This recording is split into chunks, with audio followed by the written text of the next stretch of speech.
Hi అండి, welcome to Shilpa Mohan recipes. 10 రూపాయలతో ఇవాళ ఇంటిల్లిపాది గులాబ్ జామున్లు ఎలా చేసుకొని తినాలో చూద్దామండి. ముందుగా దానికి స్టవ్ వెలిగించుకొని ఒక గిన్నె పెట్టుకొని ఒక కప్పు ఫుల్గా చక్కెర తీసుకుని ఇందులో వేసుకోవాలి. అలాగే ఏ కప్పుతో అయితే మనము చక్కెర తీసుకున్నామో ఆ కప్పుతోనే 1.5 కప్పు వాటర్ తీసుకోవాలి. గులాబ్ జామున్ చేసేటప్పుడు మనము చక్కెర పాకం ఎక్కువగా పెట్టుకోవాలండి. అప్పుడే గులాబ్ జామున్లు అంతా కూడా చక్కగా జ్యూసీగా వస్తాయి. కాబట్టి చక్కెర పాకం మీరు ఎక్కువగానే చేసుకోవాలి. ఇది మామూలుగా మనం గులాబ్ జామున్ చేస్తాం కదండి, కాస్త జిగురుగా ఉండేటట్లు అలాగుంటే సరిపోతుందండి. మరి ఎక్కువ తిక్కుగా ఉండకూడదు, ఇలా కాస్త జిగురుగా ఉంటే సరిపోతుంది. ఇప్పుడు స్టవ్ ఆపుకొని దీన్ని పక్కన పెట్టుకుందాము. మీరు కావాలంటే అందులో ఇలాచీ పొడి కూడా వేసుకోవచ్చు. నేను ప్యార్లేజీ బిస్కెట్ ప్యాకెట్ తీసుకున్నానండి. మీకు ఏ బ్రాండ్ నచ్చితే ఆ బిస్కెట్తో కూడా చేసుకోవచ్చు, ఏం ప్రాబ్లం లేదు. మీరు ప్యార్లేజీ తీసుకున్నప్పుడు కూడా మీరు 10 రూపీస్ ప్యాకెట్ అన్నా తీసుకోవచ్చు, లేకపోతే 5 రూపీస్ ప్యాకెట్ అన్నా తీసుకోవచ్చు అండి. గులాబ్ జామున్లు కావాలో దానికి తగినంత బిస్కెట్స్ అనేది తీసుకోవాల్సి వస్తుంది. ఇవాళ చిన్న చిన్న ముక్కలుగా కట్ చేసుకొని మిక్సీ జార్లోకి తీసుకోవాలి. అలాగే ఇది ఎండు కొబ్బరి పొడి అండి. మీ దగ్గర డెసికేటెడ్ కోకోనట్ పౌడర్ ఉంటే కూడా వేసుకోవచ్చు, లేకపోతే ఇంట్లో ఉండే ఎండు కొబ్బరి కూడా తురుముకొని 1 టేబుల్ స్పూన్ తీసుకోవాలి. అలాగే 1 టేబుల్ స్పూన్ మిల్క్ పౌడర్ వేసుకోవాలండి. మీ దగ్గర ఉంటే వేసుకోవచ్చు, లేకపోతే వేయకపోయినా కూడా పర్వాలేదండి. అలాగే 1 స్పూన్ మైదా వేసుకోవాలి. మైదా వేసుకున్నాం అనుకోండి విడిపోకుండా వస్తాయండి, కాబట్టి 1 స్పూన్ మైదా వేస్తున్నాను. మీకు మైదా ఇష్టం లేకపోతే మీరు గోధుమ పిండి కూడా వేసుకోవచ్చు. 1 చిటికెడు వంట సోడా వేసుకోవాలి. అలాగే కొద్దిగా యాలకుల పొడి కూడా వేసుకోవాలి. నేను ఇందులో వేస్తున్నానండి, చక్కెర పాకంలో వేయలేదు. ఇది ఒకసారి ఇలా మిక్సీ పట్టుకున్న తర్వాత ఇలా కలుపుకోవాలండి. కలుపుకున్న తర్వాత మళ్ళీ మిక్సీ పట్టుకోవాలి. ఇది మిక్సీ పట్టేటప్పుడు కూడా మీరు ఆప్తో ఆన్ చేస్తూ మిక్సీ పట్టుకున్నారనుకోండి బాగా మెత్తగా పౌడర్ లాగా వస్తుందండి. చూడండి, ఇలా మెత్తగా పౌడర్ లాగా వచ్చేంత వరకు ఆప్తో ఆన్ చేస్తే మిక్సీ పట్టేసుకోవాలి. ఇప్పుడు దీన్ని ఒక గిన్నెలోకి తీసేసుకుందాము. బాగా మెత్తగా ఉండాలండి, అప్పుడే మనకు బాగా రౌండ్ షేప్లో అలాగే పగిలిపోకుండా వస్తాయి గులాబ్ జామున్లు. అలాగే ఇందులో పాలు పోసుకుంటూ కలుపుకోవాలండి. బాగా చల్లార్చిన పాలండి, బాగా కాచుకొని చల్లార్చిన పాలే ఇందులో వేసుకొని కొద్ది కొద్దిగా కలుపుకోవాలి. మీ దగ్గర మిల్క్ పౌడర్ లేకపోయినా కూడా పర్వాలేదండి, పాలు బాగా కాచుకొని వేసుకున్నారంటే కూడా చాలా మంచి రుచిగా వస్తుంది. ఇది కొద్ది పాలు వేసుకుంటే బాగా మెత్తగా కలుపుకోవాలండి, అప్పుడే పగుళ్ళు రాకుండా వస్తుంది గులాబ్ జామున్ కూడా మనం రౌండ్ షేప్లో చేసేటప్పుడు. చూడండి, బాగా మెత్తగా ఇలా కలిపి ఉంచుకున్న తర్వాత వీటిని వెంటనే చేసేసుకోవచ్చండి. మనము ఎక్కువ టైం కూడా పట్టదండి వీటిని చేయడానికి. జస్ట్ ఒక 10 నిమిషాలు ఈజీగా చేసుకోవచ్చు. 20 నిమిషాల్లో మనం ఈ గులాబ్ జామున్ చేసుకొని తినేసేయచ్చండి, అంత ఫాస్ట్గా అయిపోతుంది. చూడండి, ఇలా చక్కగా రౌండ్ షేప్లో చేసుకోవాలి.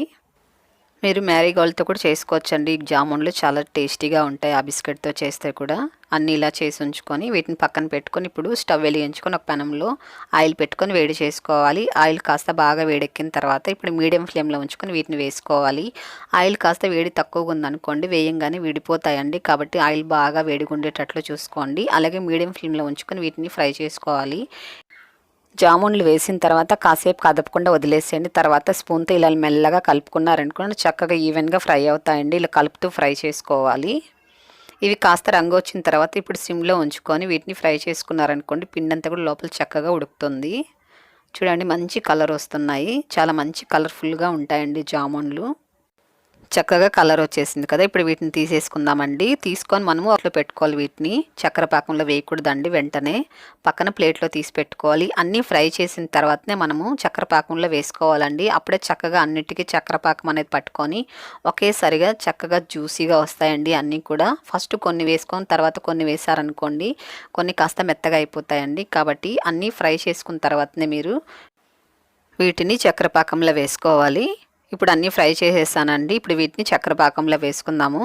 అలాగే ఇవి కాస్త వేడిగుండేటప్పుడే వేసుకోవాలి. అలాగే ఒకవేళ చక్కెర పాకం అనేది కాస్త లైట్గా వేడిగుండేటట్లే చూసుకోవాలండి. ఎందుకంటే మనం త్వరగా తినాలి అనుకుంటే చక్కెర పాకం కాస్త వేడిగుండేటప్పుడే వేసుకున్నాం అనుకోండి వెంటనే 10 నిమిషాలు ఇవి చాలా సాఫ్ట్గా జ్యూసీగా అయిపోతాయండి.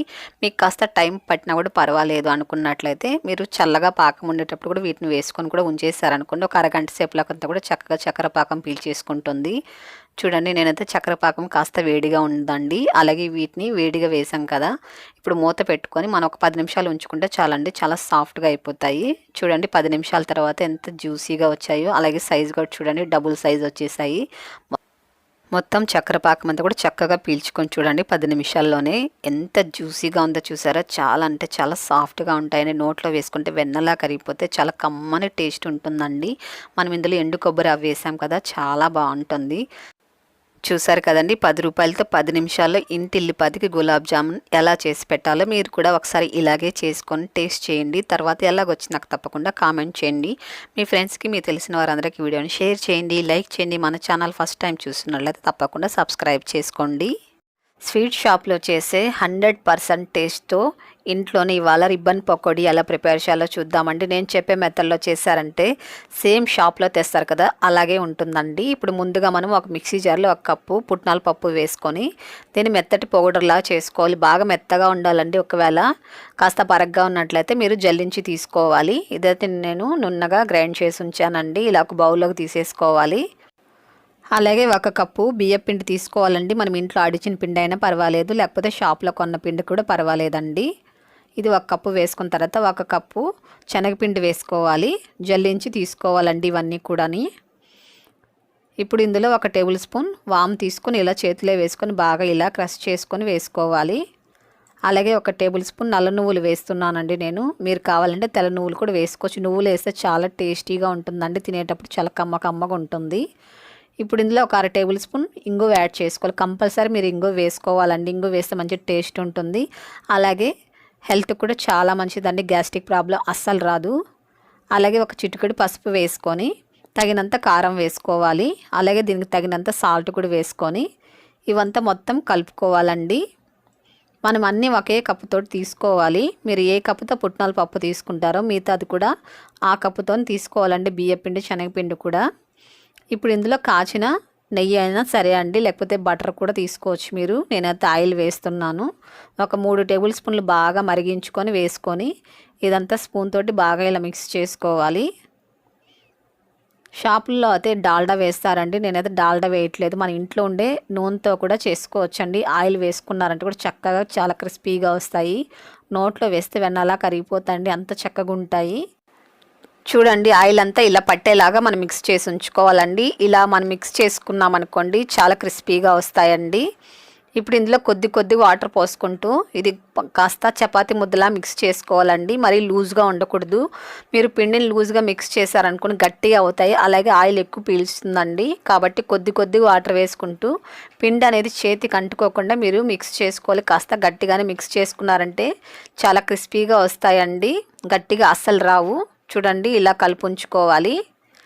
ఇప్పుడు మనం ఇలా మురుకుల తవా తీసుకోవాలండి. ఇలా మనం రిబ్బన్ పకోడీ ప్లేట్ వేసుకొని లోపలంతా కూడా ఇలా ఆయిల్ అప్లై చేసుకోవాలి. దీనికి కూడా అంతా కూడా ఆయిల్ అనేది అప్లై చేసి ఉంచుకోవాలి. ఇప్పుడు కొద్దిగా పిండి ముద్ద తీసుకొని ఇలా బాగా ఇలా రోల్ చేసుకోవాలండి. ఇలా బాగా ప్రెస్ చేసామనుకోండి పిండి అనేది బాగా ఈక్వల్గా వస్తుంది. ఇప్పుడు ఈ మురుకు తవాలో ఉంచుకొని గట్టిగా ఇలా ప్రెస్ చేసుకున్నామంటే మనం మురుకు పిండేటప్పుడు బాగా చక్కగా వస్తుందండి. చూడండి, ఇలా నొక్కితే బాగా చక్కగా వస్తుంది. ఇప్పుడు ఈ పిండిని మనము మూత పెట్టి ఉంచుకోవాలండి, ఆరిపోకుండా. ఇప్పుడు స్టవ్ వెలిగించుకొని ఆయిల్ పెట్టుకొని వేడి చేసుకోవాలి. ఆయిల్ బాగా వేడెక్కిన తర్వాత మీడియం ఫ్లేమ్లో ఉంచుకోవాలండి. మనం ఇలా పకోడీ తిప్పేటప్పుడు మీడియం ఫ్లేమ్లో ఉంచుకోవాలి. ఇప్పుడు మనము హై ఫ్లేమ్లో ఉంచుకోవాలండి. పకోడీ పిండేటప్పుడు మీడియం ఫ్లేమ్లో ఉంచుకోవాలి. తర్వాత మీరు హై ఫ్లేమ్లో ఉంచుకొని దీన్ని 1-2 నిమిషాల పాటు ఫ్రై చేసుకోవాలండి. ఎక్కువ టైం కూడా తీసుకోదండి, చాలా తక్కువ సమయంలోనే రిబ్బన్ పకోడీ చేసుకోవచ్చు. చాలా రుచిగా ఉంటుంది. మన టీ టైంలో కూడా చేసుకోవచ్చండి, చాలా టేస్టీగా ఉంటుంది. అలాగే ఫెస్టివల్స్ కూడా చేసుకోవచ్చు. ఈ రిబ్బన్ పకోడీ చాలా సింపుల్ ప్రాసెస్ అండి. చూడండి ఎంత చక్కగా ఫ్రై అయిపోయిందో. నూరగంతా ఆగిన తర్వాత తీసేసుకోవాలి. చూడండి ఎంత క్రిస్పీగా ఎంత కలర్ఫుల్గా మనకు రిబ్బన్ పకోడీ రెడీ అయిపోయిందండి. అది కూడా స్వీట్ షాప్లో లాగా. మీరు కూడా ఇలాగే ప్రిపేర్ చేసి అలాగే వచ్చి నాకు తప్పకుండా కామెంట్ చేయండి, షేర్ చేయండి, లైక్ చేయండి. తప్పకుండా సబ్స్క్రైబ్ చేసుకుని మరో రుచితో మీ ముందుకు వస్తాను.